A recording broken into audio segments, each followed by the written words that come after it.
Okay, so like I said, chapter 8 is a lot of memorization, and it starts today on 8-2. 8-2, we're talking about special right triangles. So we're going to be talking about 45, 45, 90 triangles and 30, 60, 90 triangles, which obviously are talking about their angles. So to begin, the 45, 45, 90 right triangles, it's asking us to find the missing length of the following triangles. So I want you to take a second, pause the video, and find the missing length of the right triangles just using Pythagorean theorem. So go ahead and pause the video and do numbers 1 and 2 using Pythagorean theorem.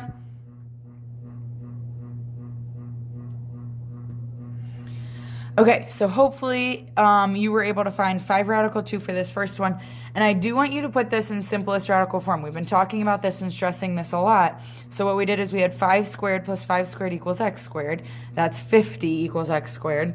So then I took the square root. Remember that 50 can break into the perfect square of 25 and 2.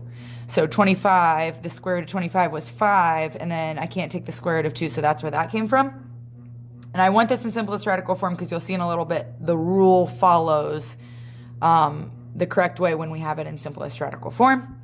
And then that second one, hopefully you got 6. So 6 squared plus x squared, I just made the blank x, equals 6 radical 2 squared. When you do that, you have to put parentheses because you're actually squaring the 6 and the square root of 2. So 6 squared is 36 times the square root of 2 squared, which is 2. So 6 times 2, or 36 times 2 is 72. That's where I got that. And then just solve for x from there. So this part right here, right smack dab in the middle of your paper, theorem 8-5. This I want you to circle, I want you to star, I want you to highlight something because this is the part that you need to memorize. A 45, 45, 90 triangle is special in that if you have the side lengths, the lengths of the legs, those are x. To find the length of the hypotenuse, that is x radical 2. Okay, so whatever the number is for the legs, you just multiply by radical 2, and that followed up here. If you look at that, we had 6 and 6. Those are equal. So it's kind of like an isosceles right triangle in the end, really. But we have 6 and 6, and then our hypotenuse becomes 6 radical 2, and over here 5 and 5, and then hypotenuse was 5 radical 2. So that is one part that you do need to memorize, is that a 45, 45, 90 has one side length of x, one side length of x, and then the hypotenuse is x radical 2. So go ahead and use that information then to hopefully find numbers 1 through 6 on your examples. They're asking for x. Use that information. So x for this hypotenuse obviously is going to be 8 radical 2. We don't even need to do any math there because we know by following this rule, if I have the side length, I just multiply by radical 2 for the hypotenuse. And then same with the opposite way around. If I have the hypotenuse, I can get rid of that radical 2, and x here is 3. Okay, so it's just going backwards. If I had the hypotenuse, it was x radical 2. Well, I want the side length, and it's just x. I just get rid of that radical 2. Okay, and then number 3 is a little bit tricky because number 3 doesn't have that radical 2. So what I do for number 3, and this kind of involves quite a bit really of algebra, so the people that are in algebra 2, this will really help you, is that you have to actually take, so this 10 is actually 10 radical 2, or well, this 10 is supposed to be x radical 2. Okay, so I'm going to put that 10 equals x radical 2. That's what that 10 stands for. And so at this point, I have to solve for x, because that's what we're doing, we're finding x. So I have to divide by radical 2. And when I do that, I get a radical in the denominator. And last year, we kind of talked about this, and that was that we can't have radicals in the denominator. And the way that we do this is we rationalize. So rationalization, all you have to do is multiply by the square root or the radical that's in the denominator. So at this point, it's a radical 2. So I multiply this fraction by radical 2 over radical 2, which then in turn, radical 2 times radical 2 is radical 4. So square root of 4 is 2. So it just technically eliminates that radical. And I'm left with 10 radical 2 over 2, which simplifies down to 10 divided by 2 is 5 radical 2. So that's x for number 3. That's a little bit more complicated. But again, going back through that, I took the hypotenuse since it was supposed to be x radical 2. It was 10. I set those equal. divided by my radical 2, and then from there I had to rationalize because I can't have a radical in the denominator. Okay, and I think the end of course is actually going to require you to have it as 5 radical 2 and not that 10 divided by radical 2, because radicals in the denominator are just a no-no until we get into calculus, really. So that same thing happens for 4. So I want you to pause the video right now. I want you to pause it, and I want you to work on 4 yourself, just like we did number 3. Okay, so hopefully you ended up with 9 radical 2 on number 4. What happened is I set 18 equal to x radical 2, divide by your radical 2, and then here's my step of rationalizing, and then from there simplifying 18 radical 2 over 2 to 9 radical 2. Okay, number 5 and 6 should be somewhat easier for you. Go ahead and try those yourself. So number 5 was pretty easy. Your 18 radical 2, just add on that radical 2. Number 6, so let's talk about this one. We've got 3 radical 2 times radical 2 because we had the side length, we needed the hypotenuse. And when you do that, you get radical 4. So this is actually what's happening when we're doing this rationalizing back here, is when we multiply radical 2 times radical 2, we get radical 4. Well, the square root of 4 is 2, so that's why I simplified that.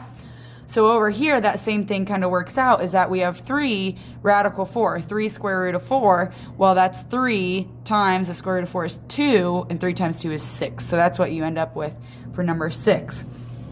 Number 7 and 8 are just applying it to more of a word problem type deal. So it says find the perimeter of a square with a diagonal 12 centimeters. Well, if the diagonal, so if we were picturing up here, the diagonal is 12 centimeters. So that's my 12 equals x radical 2. So go ahead and solve that quick. We divide by radical 2.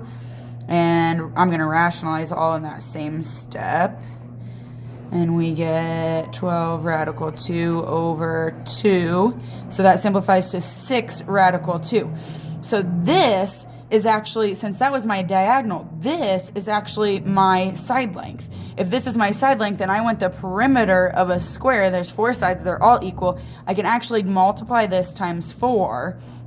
So equals, multiply this times 4, 6 radical 2 times 4, because there's 4 sides of a square. They're all going to be equal, and that will give me my perimeter, which is, and I can only multiply 6 times 4, 24 radical 2 is going to be my perimeter there. Now, you could have done 6 radical 2 plus 6 radical 2 plus 6 radical 2 plus 6, and that would get you still 24 radical 2, but I just multiplied by 4. It's a lot easier since it is a square. So then 8 says find the diagonal of a square with a perimeter 20 inches. So this is the opposite way around. So go ahead and pause the video. I want you to try that one yourself. So hopefully for number 8, you got 5 radical 2. The way that I did this is, well, if it's a perimeter of 20 inches, I know that all sides, there's 4 sides, all sides are equal. So 20 divided by 4, and then from there I got 5. Well, 5 then would stand for one of my sides of my square, and they wanted that diagonal. So if this is one of the sides, I just have to multiply by radical 2 to get 5 radical 2, which is in turn my diagonal. Okay, so that's all on 45, 45, 90 triangles. On the back, we're going to deal with 30, 60, 90 triangles. So I want you to, again, pause the video for about a couple minutes, like 2 minutes, and do numbers 1, 2, and 3. You want to solve for that missing length using that Pythagorean theorem again. So go ahead and do that, and we'll discuss that in a little bit. Okay, so hopefully for number 1, you got 8. So I took 4 squared plus my other leg, 4 radical 3 squared. Again, remember when you're doing this, you're squaring the 4, which gives me 16. I'm also squaring the radical 3, which just in turn gets rid of the radical. So it's 16 times 3, and that's how I got my 48. And then from there, I just solved. Number 2, you should have had 7 radical 3 once you simplified it, because 149 breaks up into 49 times 3. And when you do that, square root of 49 is 7. Square root of 3 we can't do, so that stays under. And then from there, I kind of looked back at numbers 1 and 2 to come up with 3. I don't have any work here because I'm looking at a pattern. So I saw a pattern here, 4 radical 3, and 8, 7 radical 3, and 14. So what I noticed is that 7 doubles to get my hypotenuse, 4 doubles to get my 8, So then if I have my hypotenuse, I'm going to cut that in half and I'm going to get 5, which actually works with our rule, which is again smack dab in the middle. Make sure you're circling that, starring that, highlighting that, doing something so that you know this is something else that you have to memorize. And that is a 30, 60, 90. So a 30, 60, 90 across from the smallest angle is the smallest side. The smallest side is x. Across from the middle angle, the 60, is the middle side, and that's x radical 3. So whatever the short side is, I multiply it by radical 3. And then across from the 90-degree angle, the biggest side and the biggest angle is 2 times x, so 2 times the smaller side. Now, the part that gets tricky in this is figuring out where the short side is, where the long side is, what information they gave you, and then going from there. So take your time with this because this gets a little tough. So number 1, we've got 1/2, and that is my short side. So to find my long leg, I need to take my short leg, x, and multiply it by radical 3. So here I have the short leg, 1/2, and I'm going to multiply it by radical 3, and that gives me y. Then they said take your short leg, multiply it by 2 to get your hypotenuse. So 1/2 times 2 in your calculator or in your head, hopefully, is just a 1. So the hypotenuse there is 1.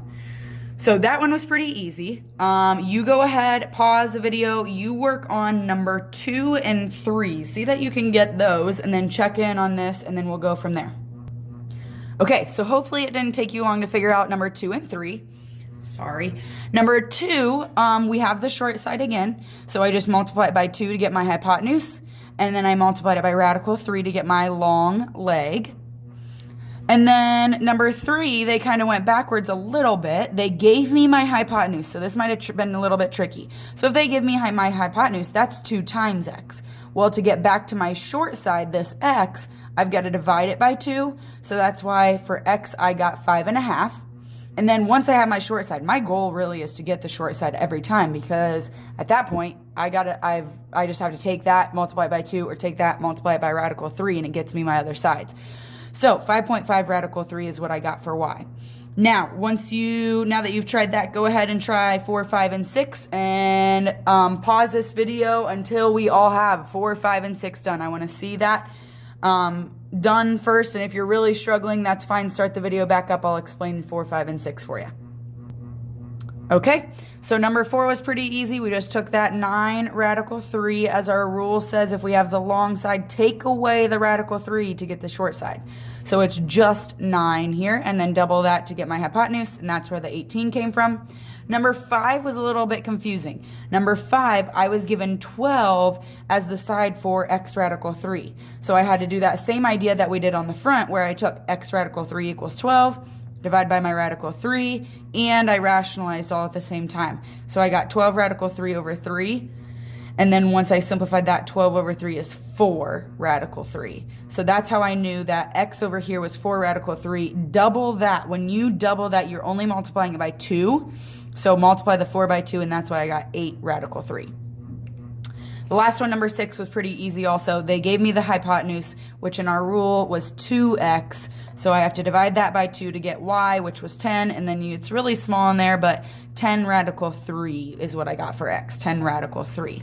Now, the last one I already kind of worked out, but I want to talk you through it because it says the perimeter of an equilateral triangle is 32 centimeters. So perimeter is 3 sides, and it's equilateral, so all sides are equal. So I took 32 divided by 3 and got 10 2/3, or 10.6 repeating, and I put that on the side. But they said find the length of an altitude of the triangle to the nearest tenth. An altitude is the spot starting in a vertex going straight down, creating a 90-degree angle. So now if you look at this, we've turned it into a triangle that looks similar to our 30, 60, 90. Okay, we have the hypotenuse. Well, when I want the short side and I have the hypotenuse, I divide that by 2.